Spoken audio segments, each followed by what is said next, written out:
Olá, 1.868. Esse é o número de casos registrados de dengue em Bauru. O secretário municipal de saúde, Fernando Monte, está aqui no estúdio para falar mais sobre a epidemia. E ainda... Terrenos abandonados acumulam sujeira em diversos bairros da cidade. Religião e arte. Acompanhamos o espetáculo da Via Sacra da USC.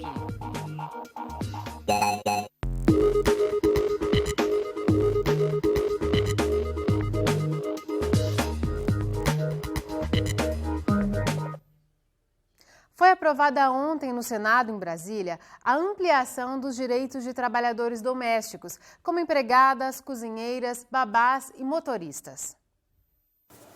A lei começa a valer na próxima terça-feira, quando será promulgado pelo Congresso. Entre os direitos que entram em vigor imediatamente estão a garantia do recebimento do salário mínimo, jornada de trabalho de 44 horas semanais e pagamento de horas extras. Outros direitos aprovados ainda terão que ser regulamentados, ou seja, dependem da criação de outras leis e portarias. É o caso do depósito do FGTS e o pagamento de adicional noturno e auxílio creche. Segundo o Ministério do Trabalho, o Brasil tem cerca de 7 milhões de trabalhadores domésticos, mas apenas 1 milhão tem carteira assinada. Em meio a uma epidemia de dengue, Bauru se depara com uma questão séria: sujeira e mato em terrenos baldios. Leis e multas existem, mas não têm sido suficientes para impedir o matagal na cidade. Veja na reportagem. Rua João Alves Seabra, no Jardim Pagani. Um enorme terreno concentra muito mato e lixo, local perfeito para abrigar ratos e baratas. Situação que obriga os moradores a se esforçar para manter a rua limpa. Dá medo, né? Medo de que esconde gente aí, esses bandidos que tem por aí. E bicho, esses rato e escorpião, cobra. A cobrança para que os terrenos sejam limpos é uma constante na vida do bairro. Nós estamos vivendo uma situação aqui em Bauru, gravíssimo, muitos casos de dengue. E nós não temos... Ninguém toma uma providência em relação a esses terrenos aqui. E não é de hoje, não. Isso faz tempo, a gente vai atrás, a gente se movimenta, tudo. Um joga na culpa nas costas do outro. Neste terreno na rua Figueira de Melo, na Vila Formosa, região central de Bauru, parte de um monitor de computador foi descartada. O mato também compõe o cenário. Por causa das últimas chuvas, até caramujos se proliferaram no local. Quase ao lado, em outro terreno, mais sujeira e caramujos levam perigo à saúde da população. Faz tempo que o pessoal não faz aqui, viu? Que faz tempo que está assim, né? Que tá esse mato aqui na rua. Esses terrenos também, né? Tá tudo cheio de mato aí, né? Tinha que limpar, né? Tinha que ter o proprietário da casa limpar ou pagar para alguém fazer, né? Outra região de Bauru, a Avenida Cruzeiro do Sul, no Jardim Bom Samaritano, será o próximo endereço de Danilo. Ele comprou um apartamento para onde pretende se mudar depois de se casar, mas está desanimado com o mato em calçadas perto do imóvel. Tem a calçada aqui, muita gente sai do serviço para pegar um ônibus, alguma coisa, passa por aqui e incomoda, né? Porque o mato alto, nessa parte da calçada aqui, não tem nem o calçamento assim para passar, né? A passagem. O pessoal do condomínio todo aí está preocupado com essa situação, né? Então a gente tem que unir forças aí para fazer uma reclamação constantemente. Eu pretendo fazer constantemente, assim como já fiz, né? A prefeitura estima que Bauru tenha cerca de 56 mil terrenos baldios, terrenos sem construção. Em 2012 foram aplicadas mais de 2.800 multas. Só que isso não resolve. Apesar das multas, terrenos como este aqui, que está à venda, continuam sujos. O mato e os pés de mamona chegam a ter mais de 3 metros de altura. O problema do mato alto e suas consequências é tão grande que repercutiu na Câmara de Vereadores. Roque Ferreira defende mudanças na legislação municipal para coibir áreas ociosas e reduzir o tempo de recurso dos proprietários de terrenos sujos notificados pela Prefeitura. Nós temos uma legislação específica que trata da questão de limpeza de terrenos e também de imóveis que estão desocupados, mas é uma legislação muito frágil. Nós estamos terminando o estudo dessa lei para propor alterações que de fato deem ferramentas e instrumentos para que o município possa concernir os proprietários de terrenos e de imóveis desocupados ou abandonados a tomar todas as providências necessárias para manter esses imóveis limpos, capinados, sem sujeiras, né? Para os vereadores, Bauru precisa pôr em prática leis que já existem no município. Existe, inclusive, já aprovada aqui pelo parlamento anterior a este, a lei do IPTU progressivo, mas que infelizmente ainda não decolou. Eu vejo que a Endurbe é um instrumento que está aí, que pode ser utilizado. E já existe legislação prevendo este comportamento. Em Bauru, a fiscalização é tarefa da Divisão de Vigilância Ambiental da Secretaria de Saúde. Neste ano, até 25 de fevereiro, foram aplicadas 410 autuações. Desde a autuação desse proprietário, existe um tempo previsto em lei para que ele faça a limpeza, a capinação, ou que ele apresente um recurso, dentro desse processo. Ao constatar irregularidades, a vigilância emite uma autuação que dá 15 dias ao proprietário para cumprir as determinações. A pessoa também pode entrar com um recurso, que em alguns casos aumenta o prazo para a limpeza. Isso ocorre em situações como a de herdeiros, que precisam se entender. Ao final do prazo, os agentes fazem nova fiscalização. Em caso de descumprimento, o responsável pelo terreno recebe multa que varia entre R$ 114 e R$ 4.350. Em casos de multa e se ela não for paga, a cobrança é enviada à divisão de dívida ativa do município. Em algumas situações, pode haver até penhora de bens. Mas até lá, é um longo caminho que demanda mudança de hábitos e mais responsabilidade da população de Bauru. Adilson tem um terreno em área valorizada de Bauru, na quadra 34 da Rua Rio Branco, Jardim Paulista. Para evitar esse tipo de desgaste e reclamações de vizinhos, procura manter o imóvel limpo constantemente. Como eu gosto, para mim é prazeroso. É gostoso, você mantém limpo, ele fica bonito. Eu acho que até o valor comercial dele melhora. Quem quiser reclamar sobre sujeira em terrenos deve procurar a Vigilância Ambiental. O telefone do departamento é o 3103-8056. Também é possível entrar em contato por e-mail.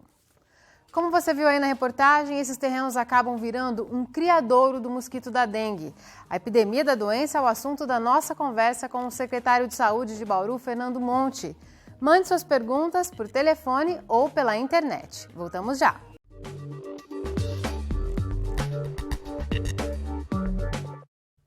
Vamos voltar a falar sobre dengue agora com o secretário municipal de saúde, Fernando Monte.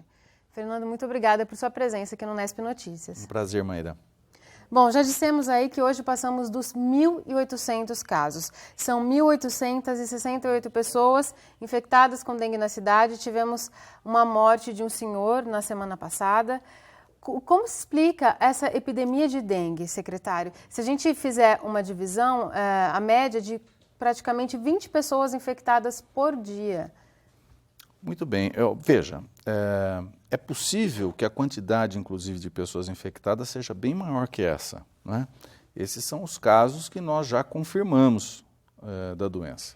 Então, é possível que a realidade, isso é uma coisa já conhecida nas epidemias de dengue. A gente sempre tem um caso, uma quantidade de casos maior que essa. Pessoas que tiveram sintoma mais brando, que não procuraram atendimento, que eventualmente não fizeram o exame. Então, isto configura mesmo uma situação epidêmica. Como é que a gente explica? Por que a gente chegou nesta condição? Nós fizemos um levantamento no final do ano passado, isso inclusive foi divulgado, e nós tínhamos um nível razoável de infestação pelo Aedes aegypti, né, que é o transmissor da doença. Um nível relativamente aceitável, em torno de 1%.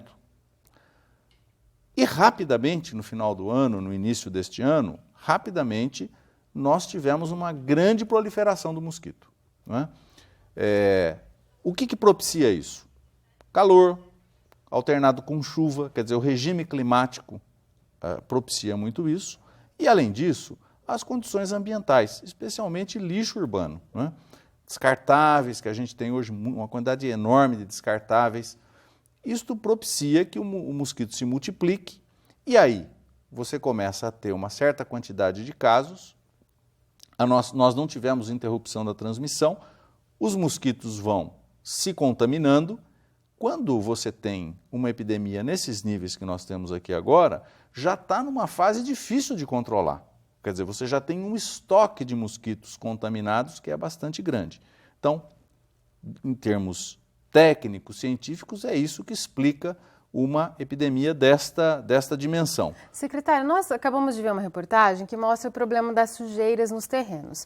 E a Vigilância Ambiental, que está atrelada à Secretaria Municipal de Saúde, que faz a fiscalização desses terrenos. Há propostas de vereadores, como a gente acabou de ver, falando que essas multas elas deveriam ser mais altas para coibir esses donos de terrenos que não limpam o local. Esse seria um caminho?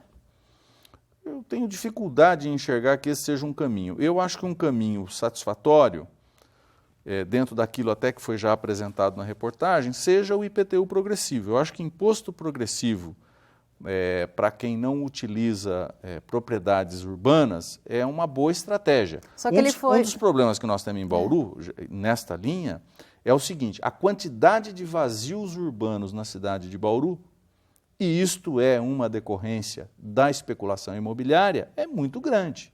Então, Bauru é uma cidade pouco adensada, tem muitos vazios urbanos.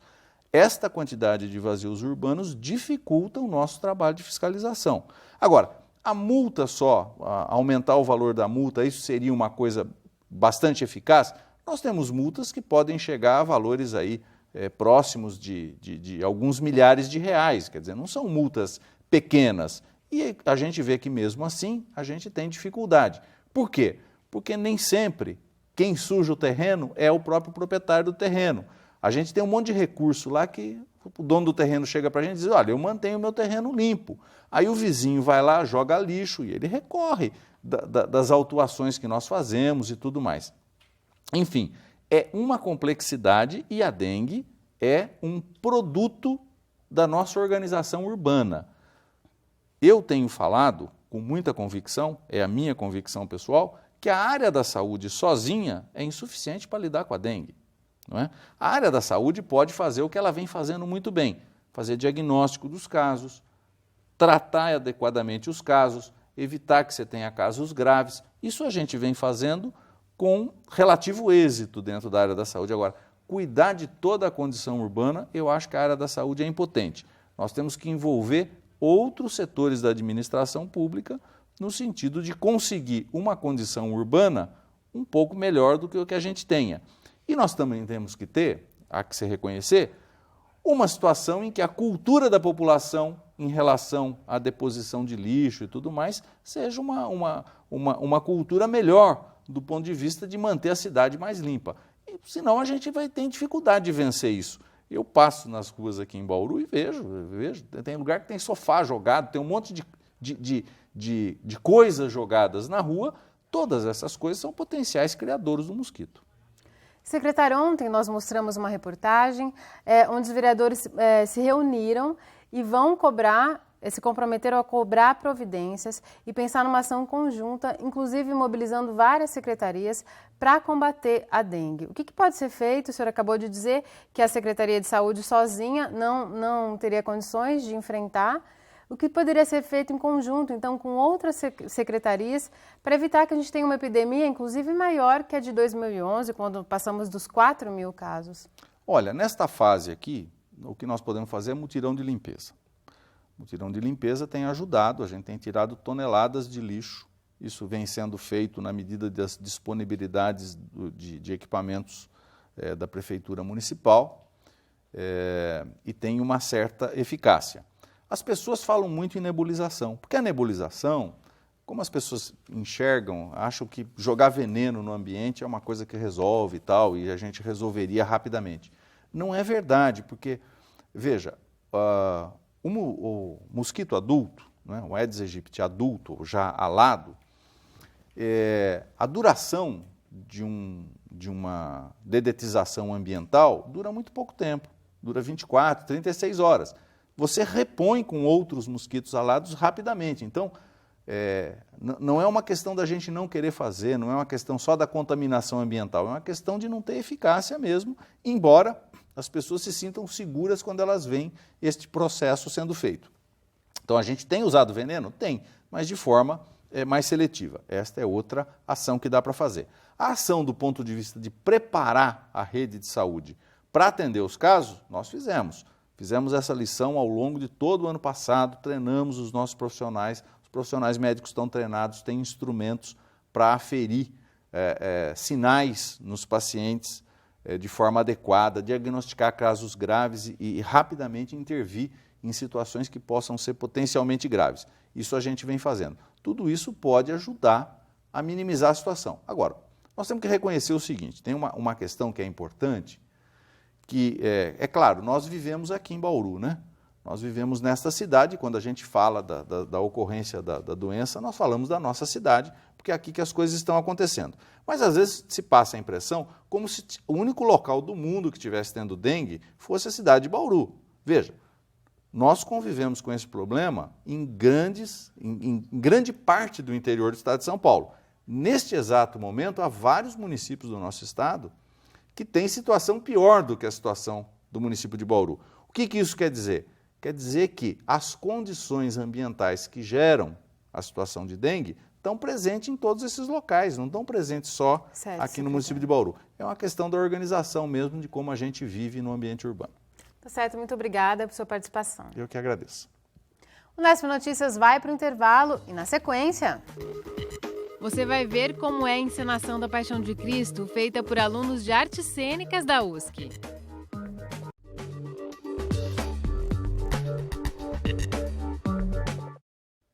O valor da dívida da Coab de Bauru já chega a 342 milhões e 200 mil reais. O número foi obtido ontem pelos vereadores que estiveram na Caixa Econômica Federal em Brasília. De acordo com o vereador Lima Júnior, do PSDB, uma das possibilidades é Bauru financiar o pagamento em 165 meses, quase 14 anos, com juros de 13,5% ao ano. Cada parcela mensal seria de R$ 2.600.000 reais. O texto preliminar do acerto deve ser enviado em 2 semanas pela Coab à Prefeitura, que depois vai mandar um projeto de lei à Câmara Municipal. Veja agora como fica o tempo.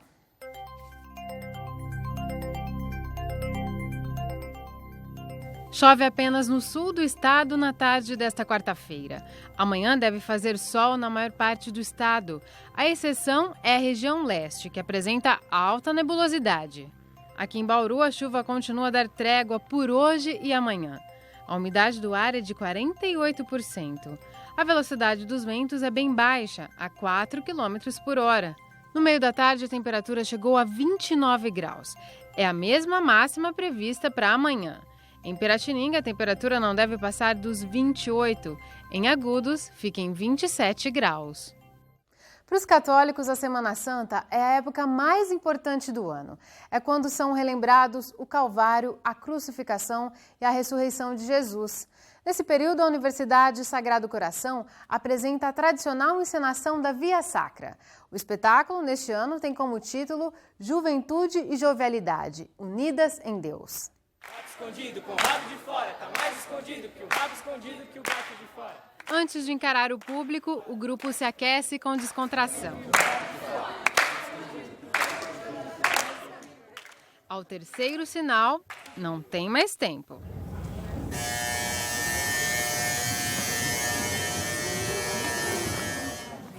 É hora de entrar. Quem tem 2 túnicas, reparta com aquele que não tem. E quem tem alimentos, que faça da mesma maneira. A inspiração para esta edição da Via Sacra da USC vem da campanha da Fraternidade da Igreja Católica deste ano, que fala sobre juventude. São 2 histórias que se intercalam ao longo da peça. A de Jesus, vivida há mais de 2.000 anos,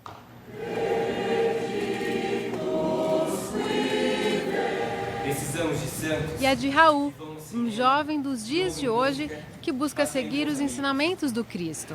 Precisamos de santos que coloquem Deus no primeiro lugar, mas que se lascam na faculdade. Denis, que interpreta o paralelo de Jesus nos dias atuais, explica quais são os valores do personagem. Inserido em nosso tempo. Precisamos de santos comprometidos com os pobres. Os mesmos de Jesus. é buscar a santidade, ajudar o próximo, sempre com amor. Quais são as dificuldades, Denis, para colocar esses valores em prática nos dias de hoje? A sociedade impõe muitas coisas pra gente, né? Tanto pelo meio da internet, TV. É complicado ser um jovem santo, mas não é impossível. E você vai levar esse texto? Vou por quê? Vocês não gostaram? Não, eu gostei. Eu já vou levar Shakespeare. Ser ou não ser? Para este jovem, viver Jesus na peça é uma fonte de inspiração. Verdade vos digo, um de vós que comes comigo há de me entregar. Trazer esse Jesus, ao mesmo tempo santo, como que ele foi homem, o quanto que ele sofreu para poder trazer a libertação para todo mundo. Então, foi realmente um maior desafio até agora que eu encontrei. E ainda estamos em processo, né? Até o último dia de apresentação é um processo.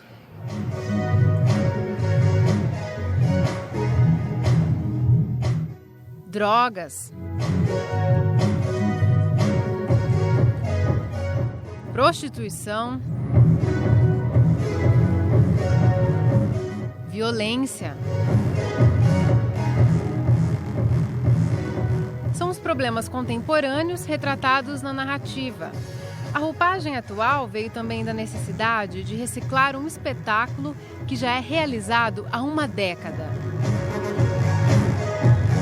Além de agradar a comunidade que espera todos os anos pelo espetáculo, os alunos aprendem na prática o conteúdo do curso de artes cênicas. São meses de trabalho por trás dessa cortina. Afasta-se de mim, Satanás! Está escrito, não tentarás ao Senhor teu Deus. Essa preparação, ela leva uns 6 meses, né? Nós dependemos muito do período em que a Páscoa cai durante o ano, mas a média é de 5 a 6 meses de preparação. Alunos do primeiro, do segundo e do terceiro ano estão envolvidos, então já de cara, quando o aluno entra na faculdade, ele já se envolve numa parte prática. A turma se envolveu em todos os detalhes. Entre eles, a caracterização dos personagens. A gente pesquisa tanto na Bíblia quanto de maquiagem também, para fazer a maquiagem, né? Todos eles que estão maquiando, produzindo. A gente aprende de tudo um pouco. Você está fazendo João Batista agora, por exemplo. Quais são as referências? O que você está se preocupando em fazer? Ele foi um homem que andou muito, né? Peregrinou. Então, é um homem que passou por deserto. Então, ele tem esse aspecto mais queimado e tal. Então, a gente busca retratar isso, né? O personagem de João Batista, aliás, é outra novidade desta 10ª Via Sacra da USC. Foi o primeiro personagem que eu me entreguei, assim, da cabeça aos pés, toda vez, cabelo, a barba. Nunca tinha me entregado tanto, né? Foi um estudo que demorou cerca de 2 meses de trabalho, pesquisa, livros, vídeos, documentários, para poder buscar melhor e poder passar para o povo o melhor João Batista possível. A roupa do homem que batiza Jesus foi criada especialmente para esta edição. São cerca de 60 personagens diferentes. Os alunos têm que se desdobrar para dar vida a todos. A Vivian, por exemplo, começa como um dos anjos e se troca no meio da peça, na coxia mesmo. Ela volta como Verônica, que enxuga as lágrimas de Cristo.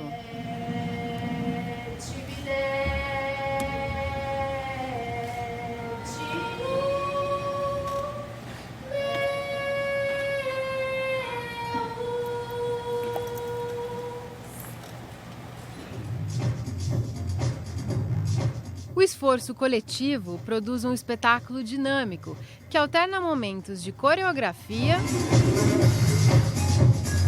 com o sofrimento silencioso das figuras que testemunharam a saga de Jesus.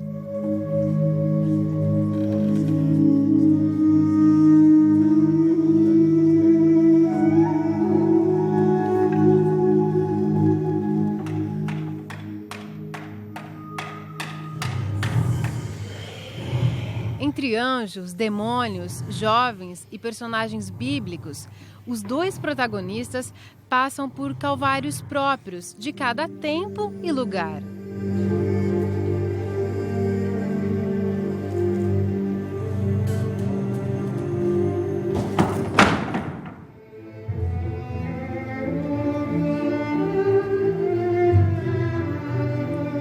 E terminam, claro, com a redenção de Jesus.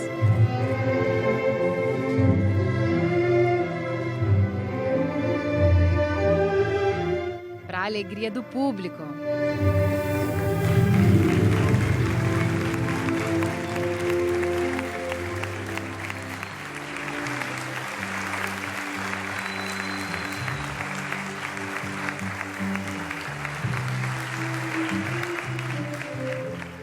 Para a professora que roteirizou e dirigiu a peça, o recado do espetáculo é um só.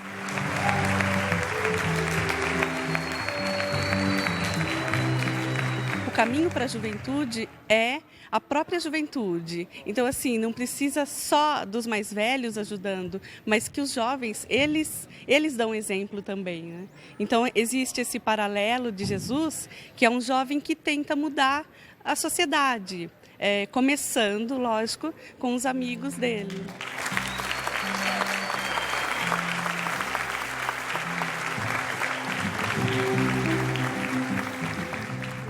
A mensagem ecoou na plateia. Eu achei importante para a gente poder ligar o passado com o futuro, para as pessoas que não têm uma importância tanto na vida religiosa como na vida normal do dia a dia. É bom para que as pessoas parem e pensem um pouco mais na vida. Imaginar que isso realmente aconteceu e que a gente não dá valor para tanto sofrimento. E hoje tem tanta injustiça nesse mundo que é muito difícil aceitar tanto sofrimento que aconteceu. E ver Nossa Senhora ali chorando desesperada e a gente não poder fazer nada é muito emocionante.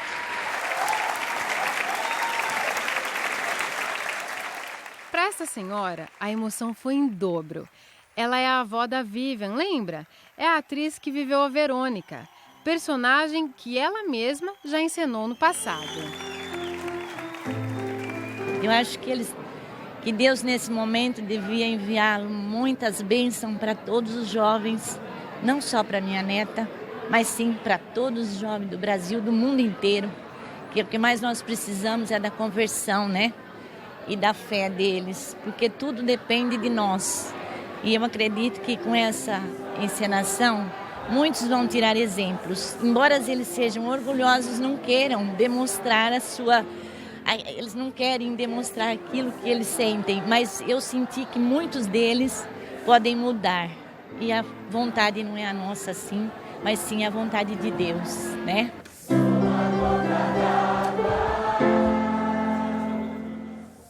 Ainda dá tempo de ver o último dia da apresentação da Via Sacra da USC. É hoje, às 8h30 da noite, no Teatro Veritas. A entrada é de graça. A gente fica por aqui, voltamos amanhã às 5h30 da tarde. Tchau!